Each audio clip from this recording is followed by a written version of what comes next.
Before nako ihatag ang ako ang topic karon nga adlaw, na lang ko gustong answeran sa isa sa to ang akong amigo nga subscriber nga si Mr. J. Untulan, atong mathematics teacher sa Cebu Normal University.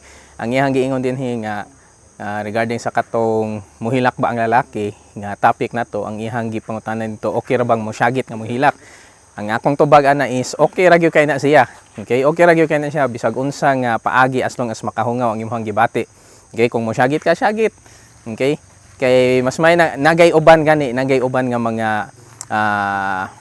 mga establishment nga kanang bitang ipagawas ang imong anger by kanang bitang ilabay ang plato. Daghan kay kamo imo tong paliton tag pila to ka plato nya na ay wall din ha nya imong ilabay panalitan. Nay chismosa nga maglagot ka dito nimo ilabay nga dapit sa wall ang katong plato nga aron ipagawas lang gyud nimo ang imong gibati. So that's actually mentally healthy. Kung mosyagit ka, kung mao nimong way nga makapahungaw, then that's okay. Okay, so karon ang atong isgutan karon is kaning since naman ta sa nature, nata sa dinhi sa bukid nga bahin sa Cebu. Okay? Atong isgutan karon is kanay bitaw gitawag nila nga natural therapy. Okay?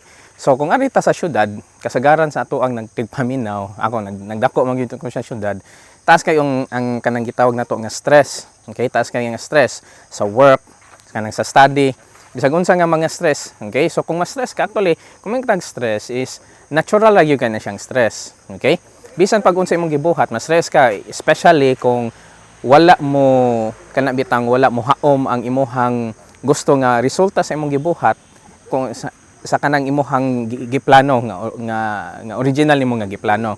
So ma-stress ka ana, and then kung the higher ang imuhang, mas dako ang imuhang buluhaton, mas naay tendency nga taas imong stress. So kung panitan sa ka kumpanya, kung worker ka, lain ang stress. Kung supervisor ka, lain ang stress. Kung manager ka, lain na pud ang stress. Kung tag-iya na pud gyud ka, mas sapon pud gyud imong ka-stress. So akong ikuan ha, akong emphasize nga ang pagka-stress is normal gyud kay na siya.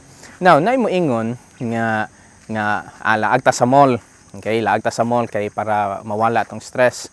Actually, para sa ko, mao ni ako ang sometimes ako ang klase, ako ning isulti sa akong mga estudyante nga kung ma-stress mo, dili kay siya helpful para sa ko lang niya. I don't know if you will agree with me. Dili kay siya helpful kung moadto ka sa mga malls. Moadto ka og kanang bitang mga daghan kay mga buildings. Kaya ano man, ang para sa ko ang pinaka-effective way nga i-distress imong kaugalingon is adto ka sa nature. Mabitang gitawag siya Mother Nature, di ba, Father? Yeah. Nasa atong audience din eh. Okay, ayun okay, so mo nga gitawag nato og Mother Nature. Okay, mo nga gitawag nato Mother Nature. Kay ngano man, kan bitawng muhatag ang nature is muhatag sa ato og something feeling that is natural. Okay? So we human beings are part of nature. Okay, we are actually part of nature. We're just one of the 20 million different species sa nature. Okay, one of the 20 different species sa nature. So kana siya, and then kung maari ta sa nature man good, it's mura ba nibalik ta sa to ang original nga home. Okay, nibalik ta sa original nga home. So mas lahi ang pagka-relieve sa imong stress kung adto ka sa nature, adto ka sa forest, adto ka sa beach, okay, adto ka sa mga kanang naay river, okay, mas lahi gyud ang iyang therapeutic effect. Okay, lahi ang iyang therapeutic effect kung imong itugsaw ang imong tiil sa dagat or itugsaw nimo imong tiil sa sapa nga limpyo.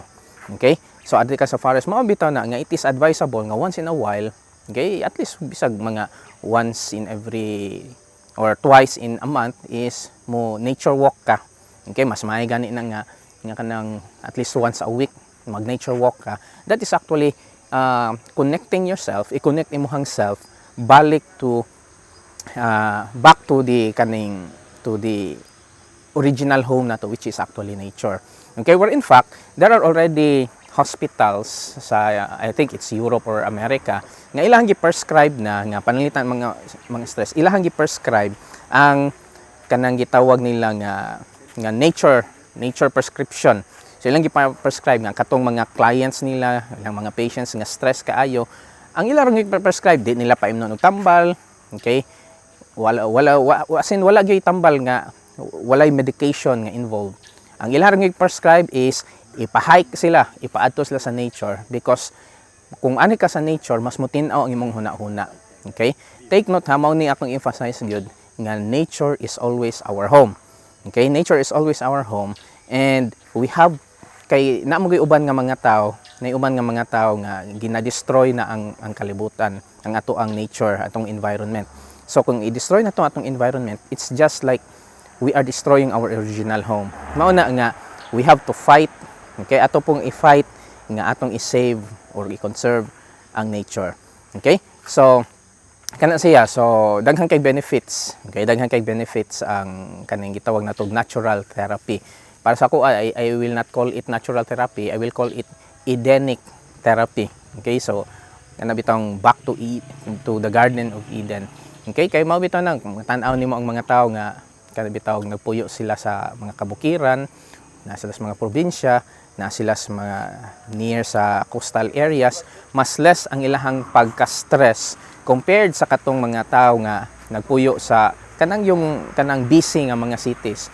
Mao bitaw na nga ingon nila nga kanitong kung bata pa ka mas mo prefer kag mo puyog mga condominium, but the older you get, okay, kanang magkatigulang nang maka-realize ka nga mas peaceful, mas satisfying ang imuhang pagpuyo if you are closest to nature. Okay, if you are closest to nature. Mabito na nga kung bantayan nimo ang kanang mga urban planning, gi-integrate na gyud din ha ang kanang mga parks, kanang mga green technology, or kanang mga bitang butangan gyud kahoy ang mga parks, mga highways, so on and so forth. At least that is just an attempt nga to put you closer to nature. Okay? So I think maura man siguro na ako ang kuan. Okay? So ayog ko ana, ako yung reminder ana nga kung stress na gyud kay ka, once in a while go back to the arms of Mother Nature. Okay? So kana siya. So ayaw mo kalimot sa pag-subscribe sa Bisayang Vlogger Eduardo Pena, o sa di pa nako mo ni nako tapuson, pasalawatan nako cameraman wailain ang ambungan o gwapo nga Carl Mateo Linao. Okay? So kana siya. So God bless us all and see you next vlog. So higala kung nakay gustong istoryahan, dool dere kay magstorya ta. Bye-bye.